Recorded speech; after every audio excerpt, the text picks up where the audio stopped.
તત્સત પરમાત્મા સદગુરુ મહારાજની જય. હવે પોઈન્ટ છે, વસૂલ કરે જ વસૂલ થાય છે.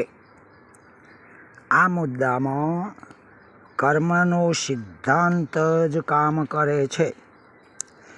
કર્મની બાબતમાં હર હંમેશને માટે સરવાળો જ થાય છે.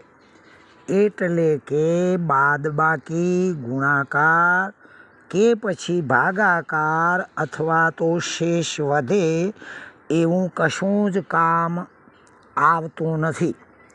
બુદ્ધિ પણ આમાં કામ આવતી જ નથી.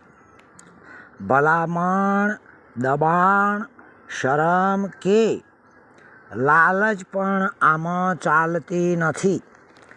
જેવું કર્મ એવું ફળ વસૂલ કરવું જ પડે છે. એટલે ભગવાન કહે છે કે કર્મણા વાધિકારસ્તે મહાફલેષુ કદાચન. અર્થાત વસૂલ કરવું એટલે કે ભોગવવું પડે છે, તો જ ભોગવે જ એનો અંત આવે છે. દાખલા તરીકે એક ઘોંચીના બળદે એક ઘોંચીના બળદે ઘોંચીને કહ્યું કે હે માલિક, તમે રાજાને ખબર આપો કે એના હાથીને મારી સામે લડાવે. ઘોંચી વિચારમાં પડી ગયો કે એક તો લાખ રૂપિયા હું માગું છું બળદ પાસે, વસૂલ થયા નથી, ગરડો થઈ ગયો છે, હવે ચાલી શકતો નથી. અને વળી પાછું આ બળદ રાજાના હાથી સામે લડે તો હાથી એક જ પલમાં મારી નાખે, તો રાજા મને વધારે દંડી નાખે. આખું રાજ્ય જાણે છે કે બળદ ના જીતે એટલે ના જીતે. છતાંય પણ ઘણા દાડાના કહેવાથી એક દિવસે એની રડ લત મટાડવામાં પૂરતા ઘોંચીએ રાજાને આ વાત કરી કે તમારા હાથીને મારા બળદ સાથે લડાવો. રાજા તો મજાક સમજ્યો, પણ પ્રધાનજી બોલ્યા કે બાપજી કરો ને, એની લત પૂરી થાય ઘોંચીની. એટલે શરત કરી કે જે હારે એ સામાને 1 લાખ રૂપિયા આપે. જો હાથી હારી જાય તો 1 લાખ રૂપિયા બળદને આપવા પડે, અને બળદ હારી જાય તો હાથીને 1 લાખ રૂપિયા આપે. હવે જ્યાં રમત શરૂ થઈ, આખું રાજ ભેગું થઈ ગયું. હાથીને પણ મધુપાનથી તૈયાર કરવામાં આવ્યો. ધીમે ધીમે ચાલતો વૃદ્ધ બળદ સામે આવ્યો અને એ મેદાનની અંદર બંનેને છૂટા મૂકવામાં આવ્યા. પ્રથમ તો હાથી ઘૂસીને આવ્યો, પણ જ્યાં નજર બળદ અને હાથી બેની એક થઈ એટલે હાથી નીચે જોવા માંડ્યો, લાચાર પડ્યો. તાળીઓ પડી ગઈ. એકવાર, બીજી વાર, ત્રીજી વાર જ્યારે બળદ મારવા ગયો એટલે હાથી પાછો વળી ગયો.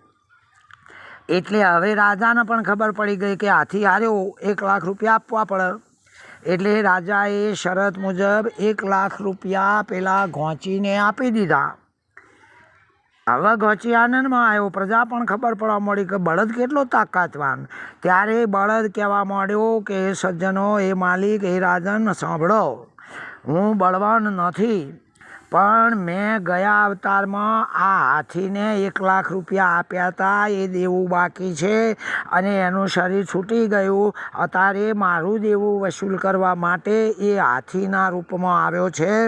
માટે એને ખબર પડે છે કે આ બળદ હાલ જે છે એ ગયા અવતારમાં શેઠ હતા અને બળદ થઈને મારું લેણું લેવા આવ્યા છે. તો એ મને બળદ તરીકે જોતો નથી, એ લેણિયાત મને શેઠ તરીકે જોવે છે. એટલે હું માગું છું, માટે જે આપણી પાસે માગે એના આગળ આપણું બળ હોશિયારી કામમાં આવે નહીં. અને હવે 1,00,000 મારા માલિકને આપી દો. એમ કરીને બળદે માલિકને 1,00,000 આપીને કહ્યું, હે માલિક, મારું દેવું તમારા પાસે તમે જે મારા જોડે માગતા હતા, ઉંમર થઈ ગઈ હતી, પણ હવે એ દેવું મેં વસૂલ કરી દીધું, હાથીએ મને વસૂલ કરી દીધું. એમ કરીને બંનેનો એટલે હાથી અને બળદ બેનો શરીર છૂટી ગયો. આમ વસૂલ કર્યા સિવાય બીજો કોઈ રસ્તો જ નથી. જેમ આપણે કોઈના પાસેથી પૈસા લીધા હોય, ટાઈમ વધી ગયો હોય, તો એ સામેનો માણસ ઉઘરાણી તો કરવાનો જ છે. જ્યારે ઉઘરાણી આવે ત્યારે આપણે ખાટલાનો ઠેકાણું નથી, પણ એના માટે સરસ રૂપાળો મજાનો ખાટલો, બિસ્ટોલ અને ચા સ્પેશિયલ બનાવવી જ પડશે. અને આડી અવડી એને વાતે વાળી દઈએ, પેલું ભૂલવાડવા, તો એ વાતોમાં હા કરે ખરો આપણો પાસે લેણિયા તો એ, પણ છેવટે ઘડી અંબારે ભાઈ એ બધું ખરું, પણ પેલા પૈસાનું શું કર્યું, એટલે આપણને બ્રેક વાગ. એટલે કે વસૂલ કર્યા સિવાય બીજો કોઈ માર્ગ નથી. હવે જેમ રામ વાલીને મારે, તો યુગોના અંતે પણ એ જ રામજી કૃષ્ણ થાય અને વાલી વ્યાગ નામે પારધી થઈને કૃષ્ણના એટલે રામને મારે. એમાં કોઈ નવાઈ નથી. ઓંધળો ભેમને ઝેરના લાડુ ખવડાવે તો એ જ ભેમની ગદાથી મોભી દુર્યોધન મરે જ, એમાં બે શક નથી જ. આમ વસૂલ કરવો જ પડે. વળી કોઈ પણ કોઈને એન કેન પ્રકારે લૂંટે કે પછી કનડે તો એ ફળ પણ આપણને જ ભોગવવું પડે છે, એ કરનારને. માટે ઠાર્યો હોય તો જ ઠરે, અને બાળ્યો હશે તો બળશે. આ જ વસૂલાત છે. માટે કહ્યું છે કે કરજે સરવાળો તારા કર્મનો, લખજે તારા અનુભવના લેખજો, કરજે સરવાળો તારા કર્મનો. અને જો આવું ના હોય તો બધા જ દિલ્હીના ધણી થઈ જાય, કોઈને લઈને કોઈ આપ જ નહીં. જેમ એક તીતી ઘોડાને એટલે ટીડઘોલાને બાળપણમાં હાજત કરતી વખતે ભીષ્મજીએ 10 સૂળો ભોંકી હતી. તીતી ઘોડાને એટલે ટીડઘોલાનો જીવ જતો હતો. બાળપણના કારણે ભીષ્મને આનંદ મળતો હતો, પણ એ કર્મનું ફળ યુદ્ધ વખતે 18 દિવસના યુદ્ધમાં 10 બાણોની પથારી ઉપર એ વસૂલાત કરવું પડ્યું. પછી એ કોઈ પણ હોય, જેમ હાહુ વહુને હેરાન કરે તો એ વહુનો નંબર પણ એના છોકરાની વહુ આવે એટલે એ સાસુ બનવાની છે. પરિણામે એ આવનારી એ પેલી બીજી એની હાહુને હેરાન કરશે. કારણ કે માણસના ઊંટના ટેકા તો માણસના કાંઠા તૈયાર છે, કોઈ બાપોય ફાવી જાય એમ નથી. આ તો કોણિયાને લંગડી મળવાની છે જ. જેમ ગાયનું વાછરડું ગાયને ઓળખે તો છે જ, એમ કર્મનું ફળ કર્મના કર્તાને ખોળી જ કાઢે છે. ઘણા દોઢ ડાયા કહેતા હોય છે કે બીજો ભવ કોણે પાડ્યો છે, તો શું આ ડૉક્ટરો, પોલીસ, માતા, ભુવા, કોર્ટો, કજિયા, કલેહ, વિષયની વેદના, ઊભા કરેલા દુશ્મનો, મિત્રો. વળી એક શ્લોકમાં પણ કહ્યું છે કે કુગ્રામ વાસ્ય કુજનસ્ય સેવા, કુંભો જનમ ક્રોધ મુખિશ્ચ ભાર્યા, વિધવા ચ કન્યા મૂર્ખશ્ચ પુત્રો, દહંતિ નૂનમ મનુજમ વિનાગ્નિમ. શું આ બધા પરભવો નથી તો શું છે?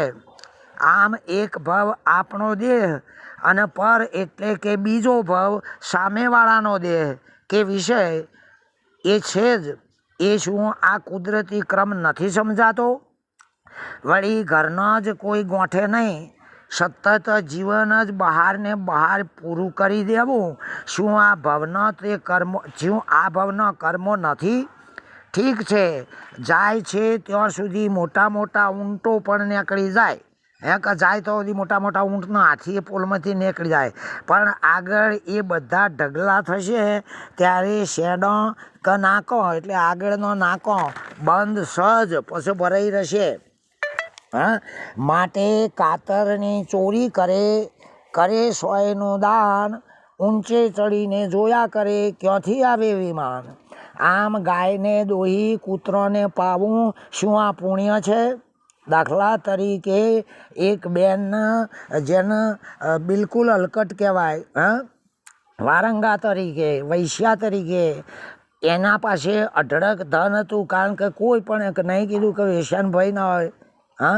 એ રીતે બધાનું જ ધન એને દેહ વિક્રિય દ્વારા મેળવ્યું હતું. એક વખતે અચાનક કોઈના દ્વારા અથવા કથામાં સાંભળી ગઈ કે બ્રાહ્મણોને જમાડવાથી પાપ કર્મોનો નાશ થઈ સ્વર્ગે જવાય છે. તો આ બેન કર્મોની લક્ષણોની હરામી છતાંય પણ એને કોઈ ખબર ના પડે એ રીતે 4-5 બ્રાહ્મણોને બોલાવ્યા અને કહી દીધું કે તમે બ્રાહ્મણ છો? પેલા કે હા. તો એમને પ્રેમથી એમ કે દક્ષિણા આપી, જમાડ્યા, આશીર્વાદ માગ્યા અને અધ્ધર ટેબા ઉપર ચડીને ઊંચે આકાશમાં જોવા માંડી. પેલા લોકોએ કહ્યું કે બેન અમને જમાડ્યા પછી ઊંચે શું જુઓ છો? આ બેન બોલવા માંડી કે તમે બધા બ્રાહ્મણો છો. કથાકારે કહ્યું છે કે બ્રાહ્મણોને જમાડવાથી સ્વર્ગે જવાય અને વિમાન આવે. એટલે પેલા બધા ખખડીને હસ્યા કે જો તું નથી સતી, વેશ્યા છે નફટ રોંડ, ગમે તેમ જોયા કર, અમે છીએ ભિખારી ભોંડ. કારણ કે તું એવી હોય તો અમે કાળના વખાના માર્યા ભોંડમાંથી જ બ્રાહ્મણો બન્યા છીએ, જન્મગત નથી, એટલે વેમન નહીં આવે.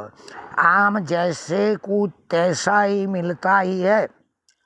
દાખલા તરીકે એક સિંહ અને ચિત્તા, એ બેના વચ્ચે ત્રીજું શિયાળ અંદર પહેરી ગયું અને બેને એકબીજાની ભેરવણી કાન ભંભેરડી કરી. સિંહને કહે કે તમને ચિત્તો મારી નાખીને રાજા બનવા માગે છે. ચિત્તાને કીધું કે તને સિંહ પટાવી દેવા માગે છે. ઘણા દાડાના પછી આ કાચા કાનવાળાઓને અસર થઈ અને એકબીજાથી કરડી નજરે જોવા મળ્યા. પેલો પેલાને દુશ્મન દેખાય ને પેલો પેલાને દુશ્મન દેખાય. એક દિવસે બંને જણા અચાનક પાણી પીવા એ જ સરોવરના કાંઠે આવ્યા અને એકબીજાને કરડી નજરથી. તો ચિત્તો બોલ્યો, બાપજી હું તમારી પ્રજા છું, તમે મને કેમ મારવાનું માની રહ્યા છો? ત્યારે સિંહ કહે છે, અરે તું મને મારીને રાજા થવા માગે છે? મેં સાંભળ્યું છે. કે કોણે કહ્યું? તો શિયાળે. સિંહ કે મને શિયાળે જ કીધું.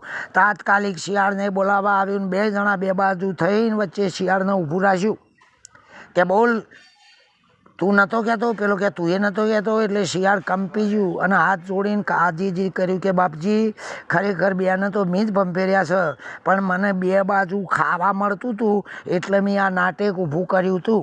એમ 2 બાજુ ખાવા માટે ખોટો જૂઠો પાપ આળ ઊભો ના કરાય. આ બાજુથી એ ખાવું ને પેલી બાજુએ ખાવું, અને જાણે એ 2 જણા ભેગા થયા તાણે આપણી શું દશા આવશે? એટલે કે માટે સંસારી કા ટુકડા ગજગજ કા દંત, જો બિન હકનું ખાઈએ તો કાઢી નાખે છે અંત.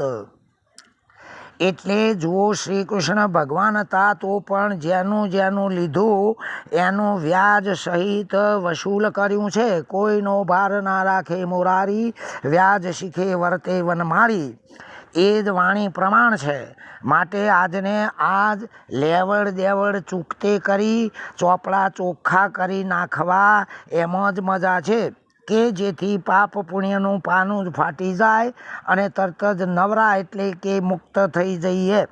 અને પછી 5 કળાઓ જેણે વશ કરી છૂટા છેડેને ફરીએ, આવોને સંતો ભાઈ પ્રેમના ભલકે લડીએ, એમ અખો પણ કહે છે.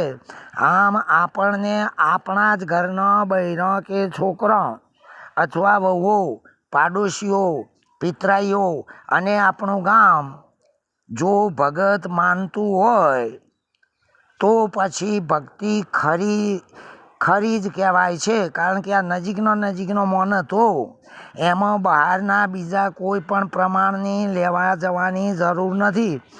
આ વિડીયો એક મનોરંજન માટે છે, એટલે કોઈને પણ વ્યક્તિગત દોષ માટે બનાવ્યો નથી. ઓમ તત્સત. પરમાત્મા સદગુરુ મહારાજનો જય.